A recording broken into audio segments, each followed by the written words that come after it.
Hi guys, and welcome to Record Drums Online podcast. Today is episode number 3. I had the chance of interviewing Aylwin Steele, who's an amazing producer, sound engineer, and also a songwriter. He worked with the likes of Aaron Taylor, he worked for Jake Isaac, and he's got his own project called the Zealots.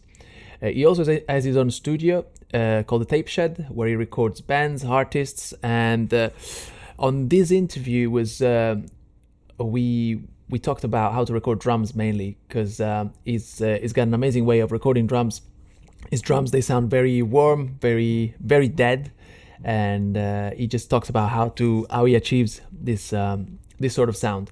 So I definitely recommend to watching this interview. If you do like all these episodes or this podcast, make sure you subscribe and tell your friends, tell everyone. So yeah, anyway, hope you enjoyed the interview. Thanks so much. Bye.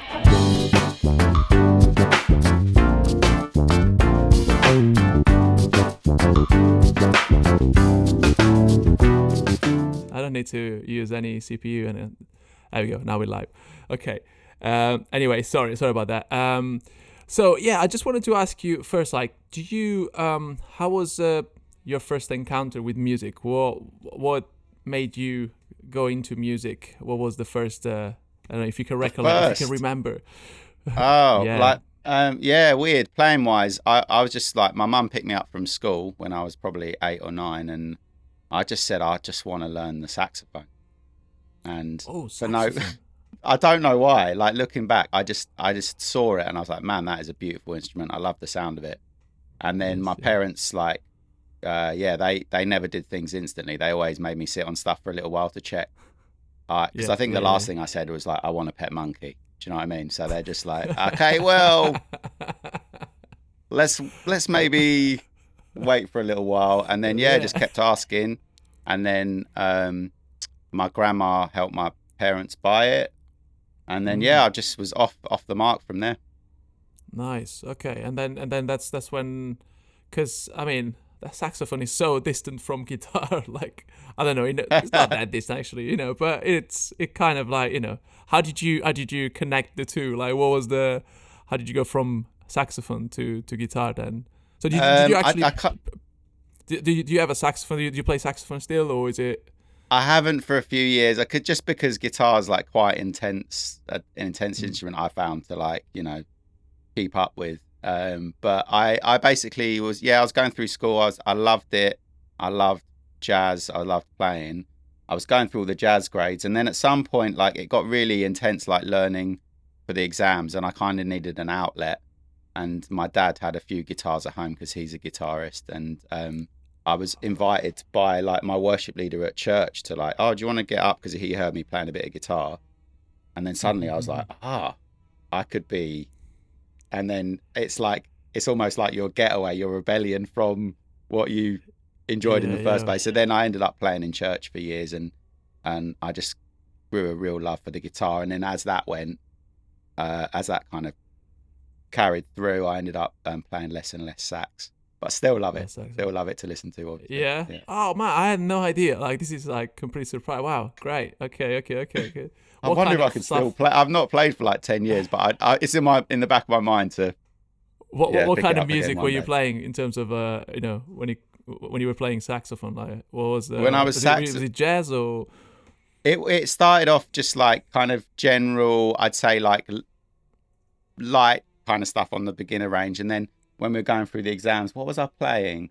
Yeah, some like Herbie Hancock, some Charlie, some Charlie Parker, and then I was doing big band stuff. I think I always got really scared when I was reading, because I was always a bit of a cheat. I think because my ears were all right. I always used to, like, in the lesson, I could never read stuff straight off, and then but when I heard it, I was like, oh, fine, yeah, I know what that is. So then in settings like orchestras and bands, I was always like, oh, I can do it, but I was never a great reader, I think.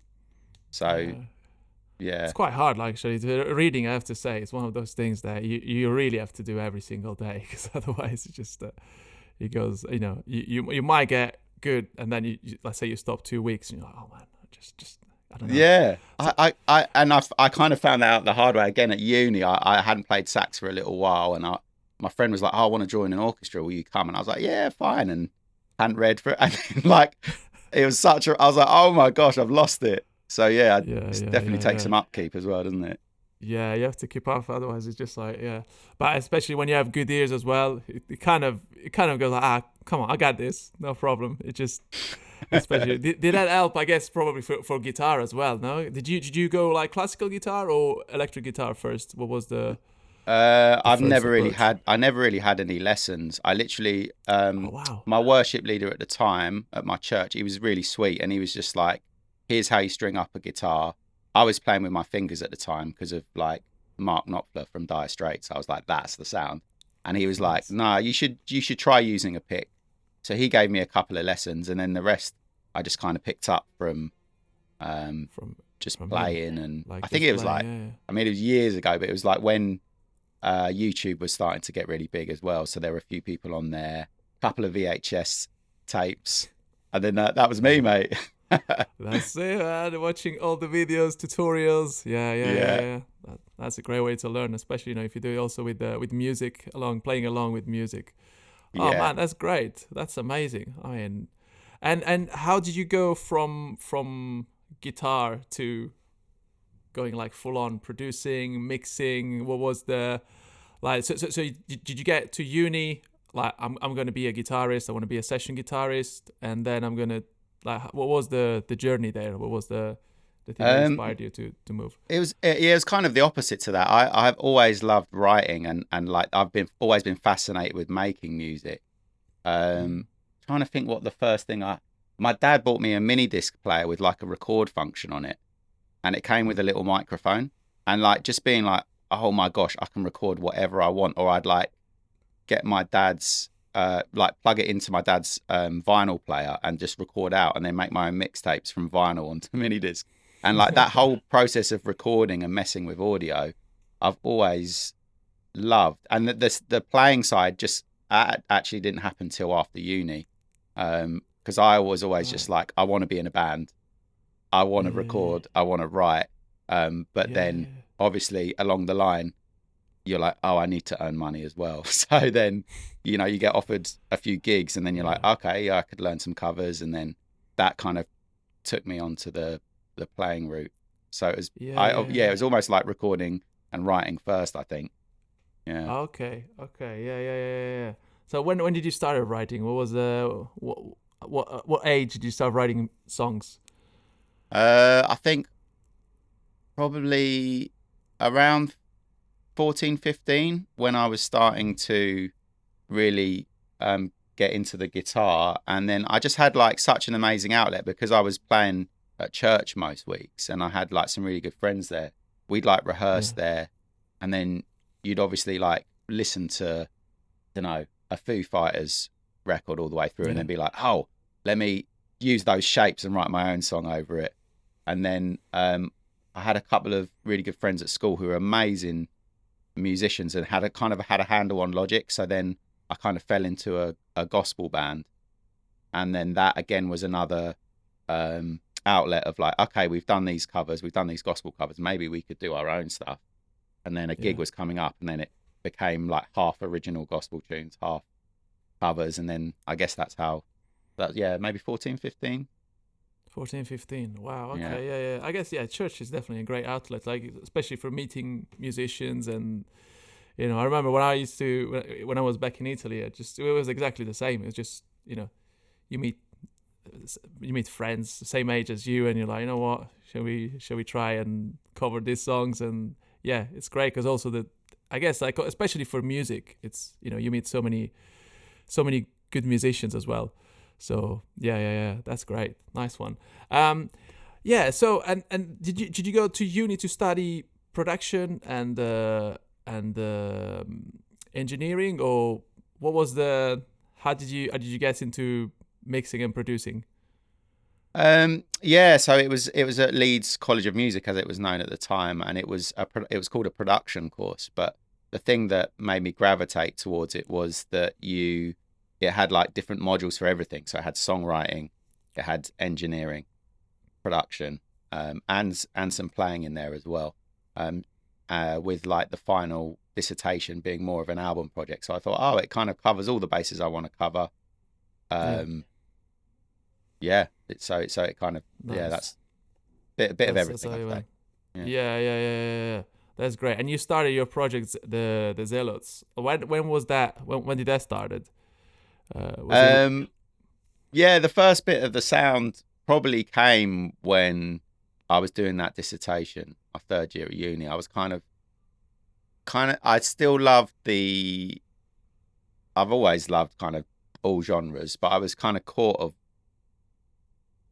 essentially I started going down more of a soul route at that point, and thinking, oh, okay, I think I like this sound, and could I get a bit of this and a bit of that? And then coming out the back of uni and coming back to London, just met some great musicians, and that was when I started to try and make it into a project or a band.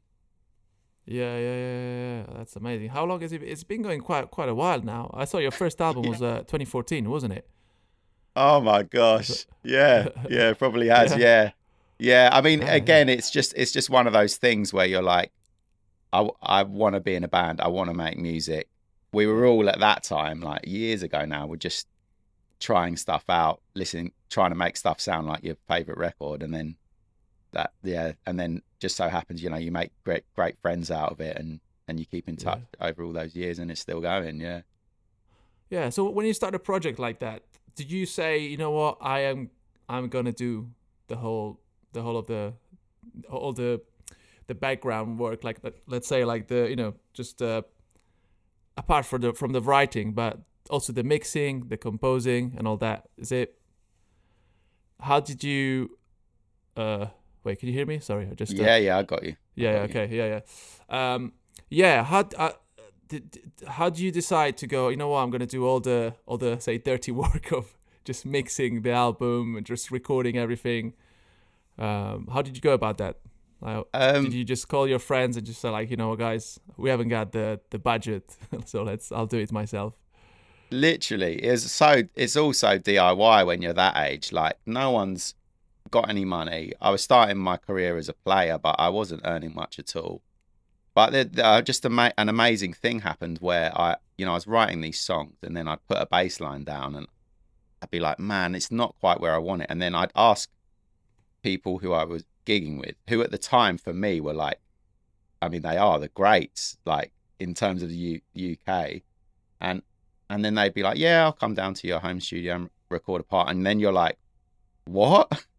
I couldn't believe my luck, and then they'd record, and then I'd just listen to these tracks over and over again and think, man, this track is coming to life, which again made me come out of the box. And then with my programmed drum tracks, I was like, oh, maybe this drummer, because I was starting to meet a few drummers, maybe they would want to come down.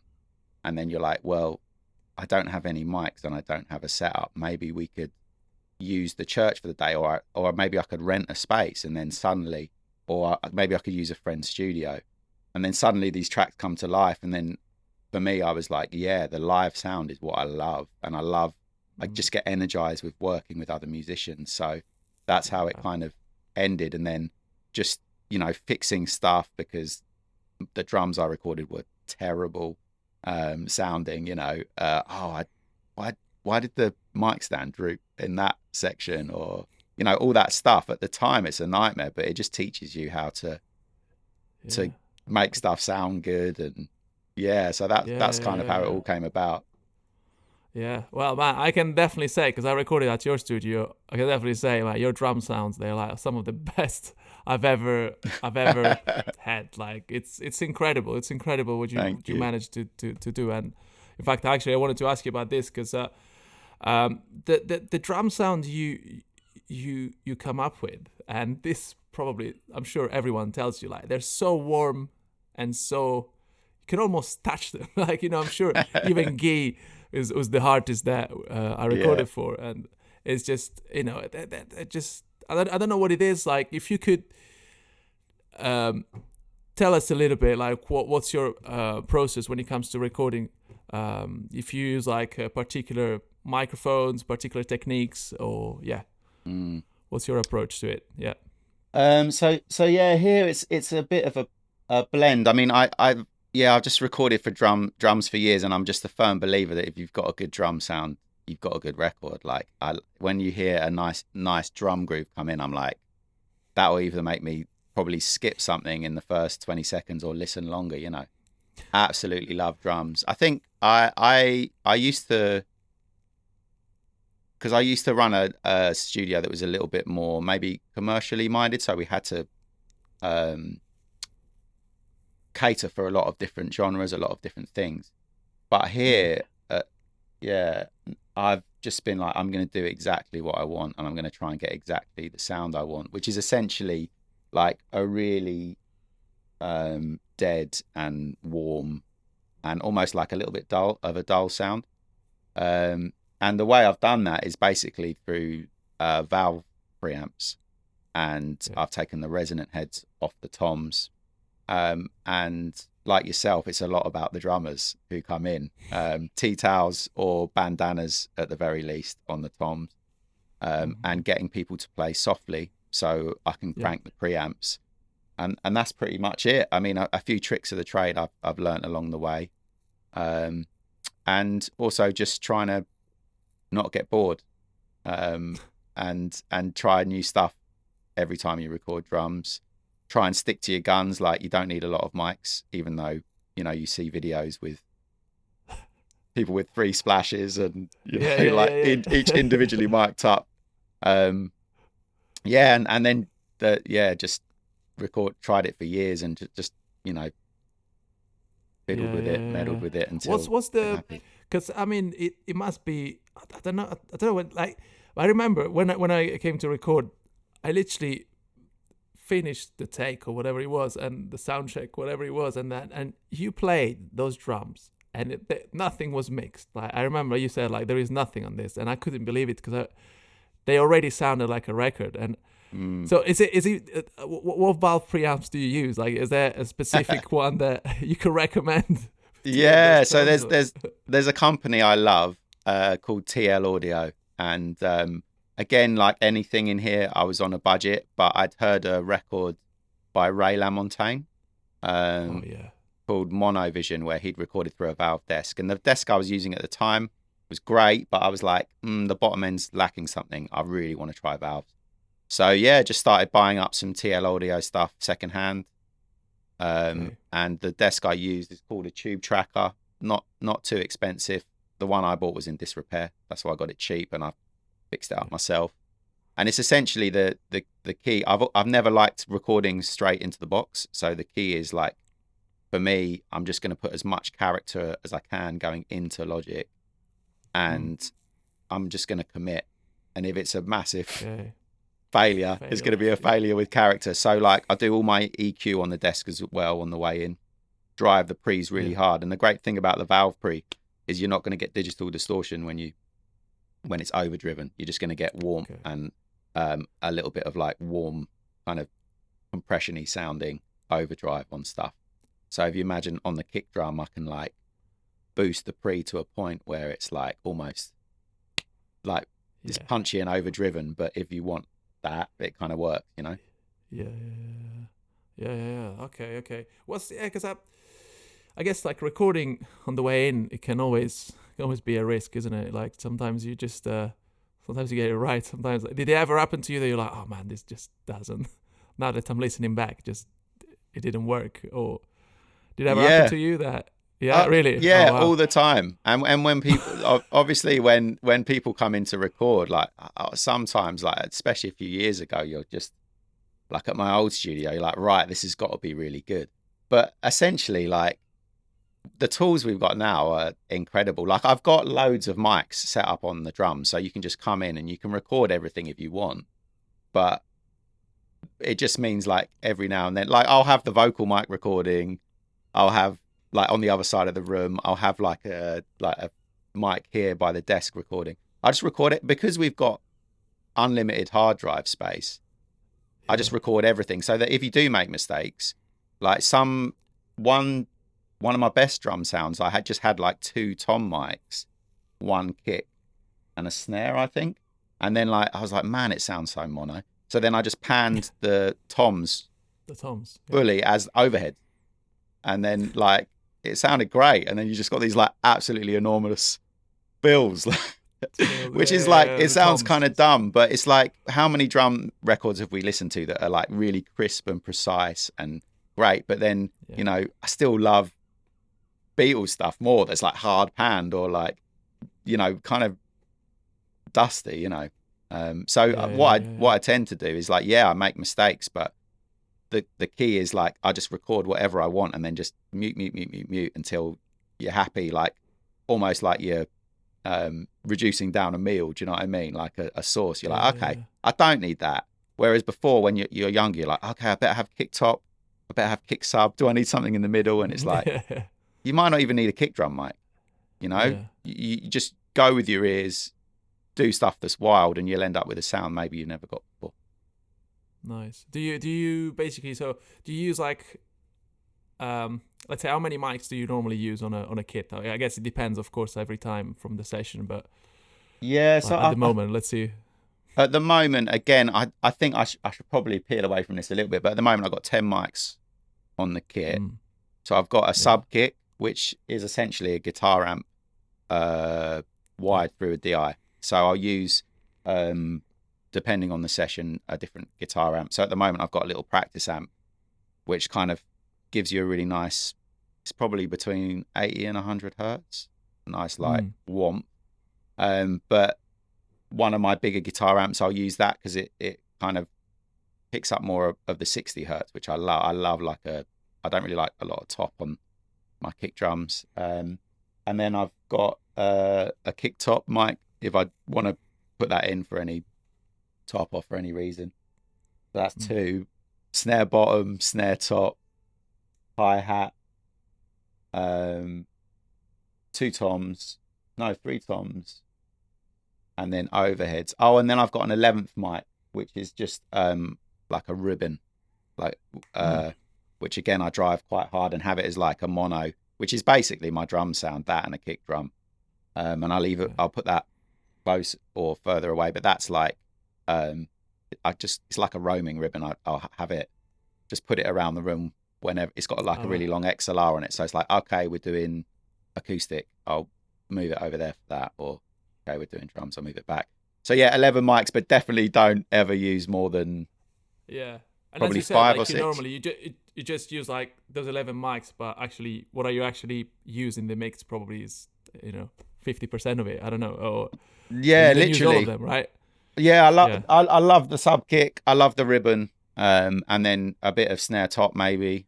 Hi-hats, sometimes it's good to have, depending on the groove, but again, I don't really like a loud hi-hat. And then the reason I record a lot of them is I've found it's really nice to, throughout the song, I'll automate different mics in.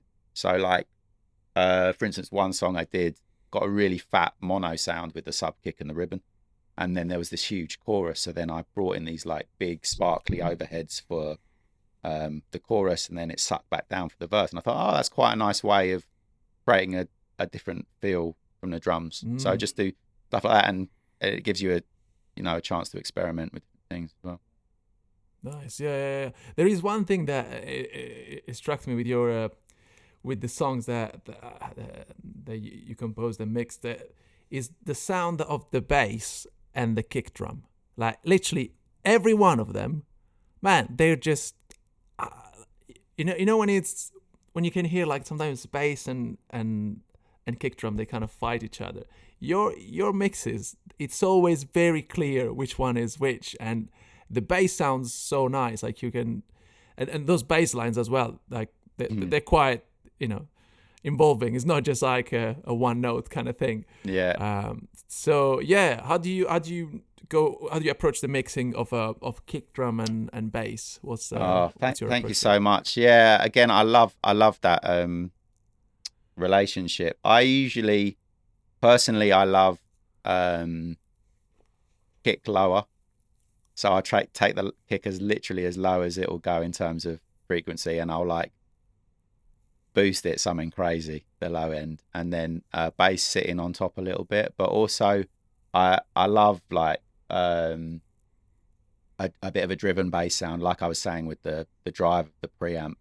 I maybe not do that on the way in so much in case we need something a bit cleaner, but I definitely will like saturate it loads, because I like all the kind of old Motown records. They're like the bass is like proper driving, but it basically, the more you drive it, the more mid range you get as well, which I found is really good for translation over like streaming devices like phones and things like that. So yeah, I usually drive them as hard as they'll go, and then I'll send it out to some of the band and they'll be like, that is way too much. But essentially, like, and then I might dial it back a bit, but I love mud. And often the stuff we're trying to carve out in like clean records, like clean soul records or like pop records, or when you go to see something live, you know, sometimes you lack a bit of feel on it, because they're like, oh, I'm going to take out the 200, the 300 because I don't want it to sound like woolly or muddy. But sometimes you miss that, you know. So that's what I want to create, this kind of real feeling here from the. Yeah, nice. I think does that explain it? Yeah, no, definitely. Yeah. Because I always find it really, I don't know. It's hard, but it's something that a lot of records, they, you know, it's either the bass or the kick. You either like one or the other. You know what I mean? Like it's never both of them. While in your ones, they're clear. They're very clear. You know exactly what the kick is doing and the bass. And as I said, because the bass lines you have in your songs, they're not easy. You know, they're not just like a one note kind of bass drum bass sound. So yeah. That's so cool. Yeah. And you work with Aaron Taylor, right? How long have you been working with him? What's how many years? So going back to the other story of when I kind of joined a gospel band in school, he was I just met him through a friend at my school who was a mutual friend, and we were in that band together. So that was when we were probably 15 or 16, and then he just had a real affinity for songwriting as well. So we used to write in my bedroom. I made a little setup. I had to build a PC again because I couldn't afford to buy one, so I kind of built one, and then I had like a MIDI keyboard. And so we used to write there, and then we lost touch over uni a little bit. We kind of went to different unis, and then when we came back, it was kind of the birth of his original project. So he kind of then contacted me out, and then from then on, I've kind of played with him in different respects, carried on writing, carried recording together. Nice. Yeah. So years. The writing is incredible. It's incredible, man. The writing, you guys, like the songs, they're just beautiful songs, really. Nice. Right. I have a bit of like a it's a question about like your thoughts on mixing and recording. Like what do you think are some of the mistakes that people make when they're recording or mixing drums that you like, man, I wish I would have done, I wish I would have mixed or recorded that. It would have been way better than, is there any mistakes that you normally notice that I mean, mistakes is a funny one. I think it's more like taste, because like often when we're like listening to stuff, we're like, oh, I wouldn't do it like that. But actually, like the appropriate response can be like, oh, it's just my taste is different. But I often find, for me, that's my way of trying to get out of like criticizing, I guess. But I think for me, like I'm always drawn to, I think the louder you hit drums, the smaller the drum sound. So obviously coming from my gospel background, like a lot of guys are absolutely caning the drums. And when you get them into the studio, it's like the whole room's shaking, and you've got the preamps so low that they feel a little closed off. And then suddenly the snares, like, it sounds quiet. So I think playing quietly in the studio, you can get a bigger drum sound. which is a misconception, and it doesn't make sense really, does it? I don't know if you find the same. Yeah, no, definitely, yeah. How do you approach then? Let's say like you get a drummer that is a heavy hitter. How do you tell him, hey mate, how about you play a bit quieter? How do you go about that when they come to your studio? Is there a way, or you just like, you know what, I'm just gonna let him do his thing and gonna record the... Yeah, I mean, everyone's on a journey, aren't they? And like, if that's the way you've grown up, and if you've played live in church in a cage or whatever, where you can play as loud as you want, then it's just, or if you're playing like arenas, then it's just one of those things. Like one way, if like a lot of the stuff we do here is because it's all patched so bands can record. You know, if you just get so much spill through the vocal mic that I'll be like, okay, let's look at some ways, because the vocal take is going to be unusable if we're playing this loud. But sometimes you just gotta deal with it, and you'll find like I'm sure you find this, like it's hard to groove quietly at first, especially as a drummer, like to get that feel. And like, again, when you do have drummers like yourself who come in and are able to put that feel in at any dynamic, I mean, that's a special thing in itself, you know? Yeah, it is hard, I have to say, like, especially after a few takes. I don't know, I always see like my the stems, they always look like like I'm playing louder and louder, like okay, this is take 1, this is take 15, there you go, just like I always give drummers like a 20% headroom when I'm setting up the gains, because I'm like, okay, is that really how loud you're gonna play it? Okay. Nice. When it comes to actually setting up because you said like you do everything on the way in, do you I can even remember, because when I came in to record at the tape shed, I literally sat down and we started playing and the sound was already there. So do you call someone to get the sounds? Because I tell you basically the way I do it, which is so annoying. I have to do just playing a groove and then do the sound of the kick, because again I'm trying to do it on the way in instead of just using all the plugins, but it takes me so long, so what's your take on that? What's your approach on it? So one of my kind of, I guess, mission statements when I was setting up this place was like, no downtime. When I come in the morning, like, make a coffee and everything's ready to go, everything's patched. I want to be able to like write something and not be setting up. Like at my old space, it was like every time a drummer brought a kit in, it was like, okay, we're going to set up 12 mics. It takes ages, right? And this thing was like, I want to sound off the bat. So one thing is you get a lot of what would be the word? It's a lot easier with valve preamps because the headroom's fine. Like, so if you peak a little bit, I'm not stressing. So I'm always running them hot because I just think they sound better up the top end of the preamp. I've kind of set the drums how I want them. I've set the gains kind of where I want them. So you're only going to look if a drummer comes in at maybe taking that down 20%. And yeah, I mean, that's it. The mics are in position and good to go. I don't really do much processing other than that anyway, because the valve gives you a great sound. So essentially, you can just come in stylistically if it's where you want it. Yeah. I guess the caveat to that, which is bad business, is that if someone wants to come in and record a really shiny stadium sound, I just say no.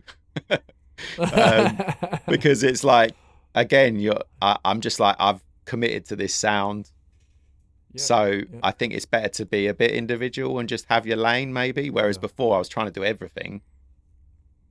So that's probably it as well, Especially it takes so long, to set up. Like if you want to have like another drum kit, then you have to do all the sounds and everything. It just it's better probably to say no and just be like, you know what, I know what I'm doing. Don't worry. Or you can discuss it, I guess, before the client comes in, if they want those shiny drums, I guess. I don't know. Yeah, and people sometimes want to just come in and record, and I do ask a few questions because I'm like, you know what, you're going to get a much better sound down the road if you want this or whatever.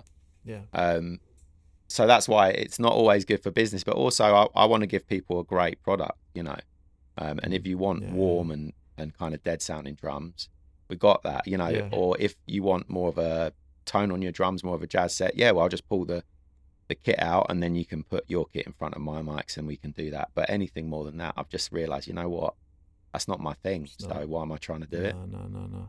Yeah. That's great that you tell them up front, like, this is the sound that, you know, this is the sound, you know, instead of just like, oh no, actually, I just I'm sure you get some funny requests probably sometimes, but yeah, it's good to be. And so you have like the tape shed. How many years as well? Like, that's man, because that's a great space. I have to say it. When I came in with Guy to record, it literally felt you open that door, you go in, and you're just like another world. It's so well done. I have to say, I'm so jealous. I have a great studio here. I can't complain, but the way the way it's all set up, the whole thing, it just literally makes you step into, like, you know, it's amazing. How did you started that process? And Thank you, mate, man. That means a lot. Yeah. So my old studio, again, a lot of it is just doing stuff, isn't it? So I had another studio for 5 years, and there I was learning a lot, obviously making a lot of mistakes. And then when it came around to doing this place, it's a lot smaller. So I thought, how can I turn that into a positive? So I know I wanted more of a production space, because the old space was like a bit of a recording machine, whereas this space, I wanted to be able to write just as instantly as do a mix. So there was some research I needed to do there, and then I just listened to a whole load of podcasts. I did a lot of reading. I kind of looked into the different things that, like, a lot of stuff that came up was that recording studios are like the worst place to be creative. So why is that? So I looked into that. I thought, what are the things that I love as a musician? So I didn't want it to feel too technical. I wanted it to feel like a workshop. And then, like, all the like, no one has ever asked me what sample rate I'm recording at, but people are very interested in what the coffee tastes like in having daylight. You know, all these stuff that is basically like just stuff that's really natural. You know, it's in my garden. The more plants I brought in, the better I felt during the day. So I'm like, okay, it's a nightmare, because, like, trying to get inside the piano and I'm moving pot plants, and like they're like soils dropping on the rugs and stuff. But I think it's about because it's, you know, next to my home as well. It's about making people feel at home. It's like, that is what makes, essentially, you want to be vulnerable, or you want to allow yourself to be vulnerable, whether you're recording or that was kind of all the thoughts that I had. And it was quite hard to do at first, you know, make all that stuff work together. But then, where are we? It's probably, I think this is the 3rd year I'm running it, and it just gets easier the more you do it.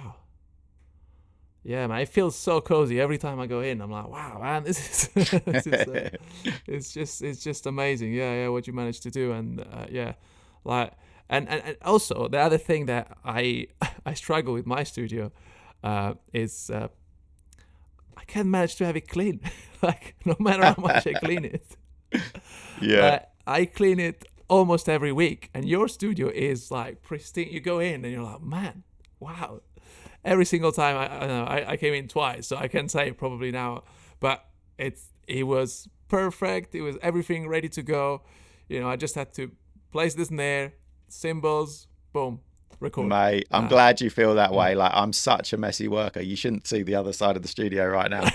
But I don't know how you work, but I'm like, right, I need that cable, and then, like, all the other cables go on the floor, and then I think I could probably be a lot cleaner and a bit more OCD, but I'm the kind of guy who just makes a huge mess and then has to clean it up early before a session the next day.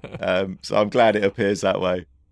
Oh man, no, really, I was impressed, I have to say. So nice one. Have you got any future project that are like anything coming up that you can talk about, that, without spoiling anything, or Without spoiling it, well, it, you know very well one of the projects that's coming up, which yeah, is Guy Resende, who I've been. I don't know when we recorded those.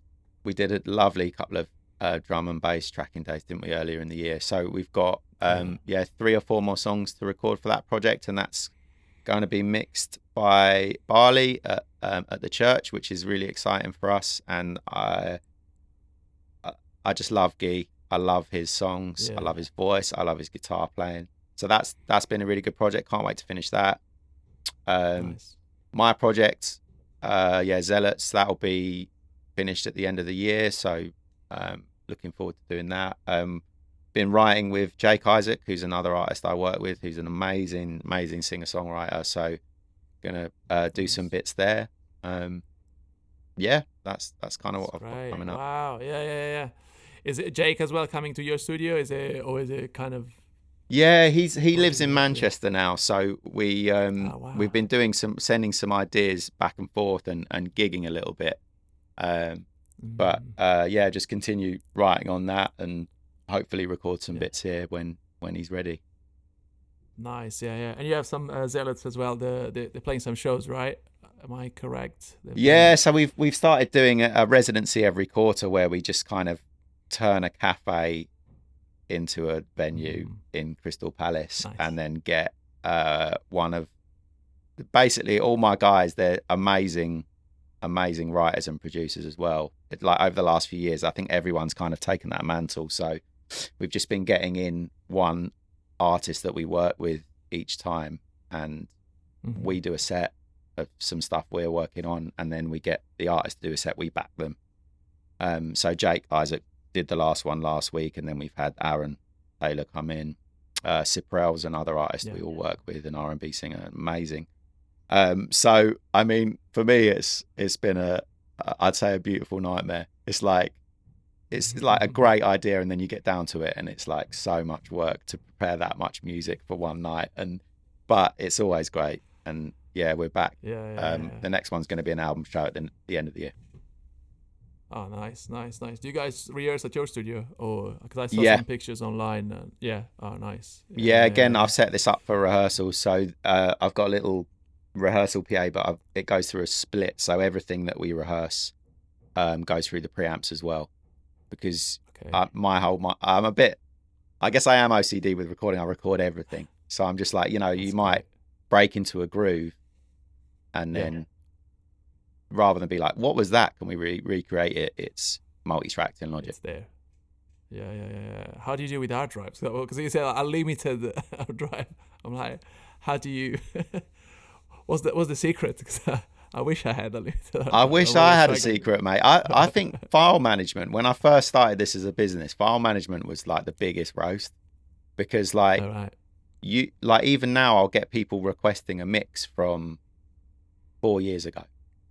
And I was in Pro Tools at the time, and I'm like, okay, I've got to locate that, and then you've got the whole plugin thing. But it's really good. It's really good to get on top of it. So I've just got like a long-term storage, which has all my clients from the last probably 10 years now. Wow. And then going forward, it's like about sustainability. So knowing that I can open a session from 4 years ago. So that's been hard for me because I'm not the most organized guy.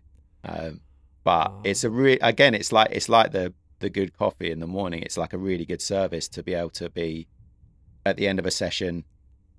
The artist is driving home. They get a ping. It's a really nice sounding mix on WhatsApp that they can listen to, or they request some stems. I can send them straight away with no bother. Nice. I think it's a really good thing to be able to do. Yeah, for sure. Yeah. Especially it's so quick as well. I remember with Guy as well. Like he sent me those mixes. I was like, oh man, those drums sound so good already. Wow. And it was amazing, man. So I do this thing at the end of every podcast where I kind of do like 10 rapid fire questions, which they tend to not be very rapid fire answers, which is absolutely fine. So Feel free to expand if you want to. Okay. They're just very All right. easy going. So here we go. First one is your favorite album that struck you sonically.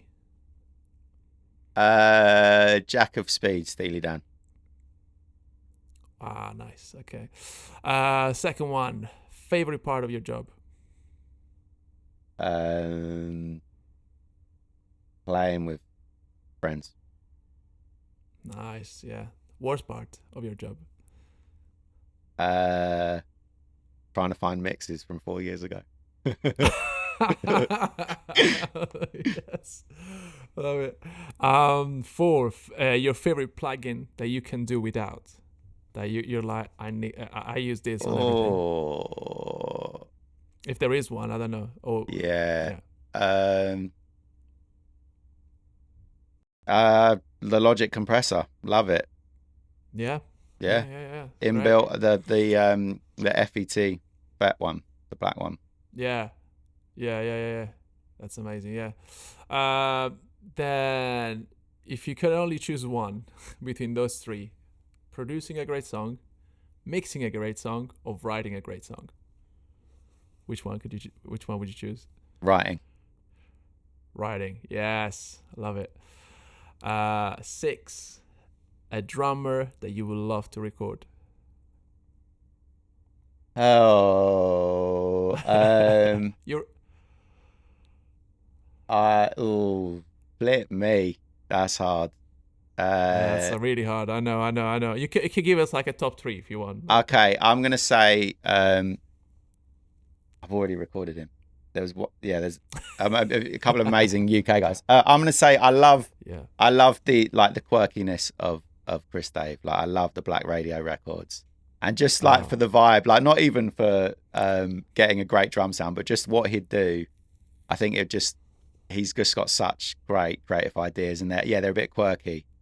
Some of them, like when he'll put like a really high tom or what is it, like a mini bongo or something. I love that stuff. Yeah, the bongos. Yeah. So that's one. Groove wise, I don't even know. Yeah, I'll stick with that answer. Otherwise, we'll be here. So that's fine. That's fine. Okay, Chris Dave.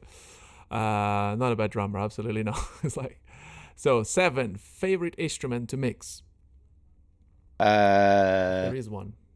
Oh, drums. Is it? Okay. Yeah. No guitar? No, guitar's a nightmare. It's so hard to get right. Whereas drums, like I love, like it's so involved. I love coming out to the tape machine, all that stuff. Yeah, drums. Yeah. Do you use? Sorry, by the way, do you use any?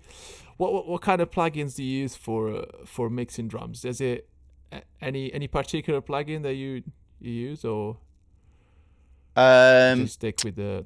I literally I try to make stuff I do stuff that's really aggressive. So I literally just have all the mics. I'll level them in a bus and then put them like a compressor, like just do bus compression, make that quite extreme. And then most of the stuff I do for drums is out the box. So I put it through my tape machine, smash it through that, so you get a lot of tape compression, put it back, and then there's a couple of like cheeky plugins that, again, for character, like Sketch Cassette, things like that. Like again, tape emulations, which I might put on top of the taped drums, and I might compress it again. Literally go until it starts to degrade. Just try and push them as hard as possible, basically. As hard as possible. Yeah. Sketch Cassette, great plugin as well. Yeah, I remember I bought it as soon as after we had that session with you. I was like, that's it. I need to buy this. Yeah. Oh, so good. So 8, what's your inspiration when it comes to mixing, recording, producing? Who's your guy that you look up to? If there is one, I don't know. Probably there's. There's so many. I think it depends on the project. I think currently the kind of stuff I'm making, I've just got to shout out the collective, like the Dap Kings and Daptone records. But I think my favorite sounding record from this year is These Sacred Souls. Just like amazing drum sound, amazing character, and amazing songs. So yeah. Great. Nice. Love it. Last two. Best advice you've ever received? Yeah, just be yourself. And I think that goes Yourself. for, playing, be as individual as you can, recording. Mm-hmm. Don't try and be someone you're not. Don't try and record something that is not your vibe if you don't need to. Mm-mm-mm-mm-mm. Nice. Yeah. And last one. Worst advice you've ever received? If It's there is just one. it's just the people who come in the studio and want something that you haven't got and give you advice Yeah. about what you should be doing. Why don't you get that U47? There's one for 40K Yeah, on the yeah. on. It's like, okay, cool.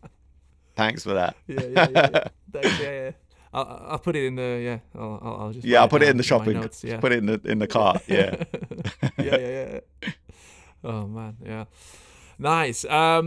Yeah. So one last thing before we close off, if there is any piece of advice that you would give to young aspiring sound engineers or producers or singer songwriters that you well, yeah, what's a piece of advice that you would give the next generation?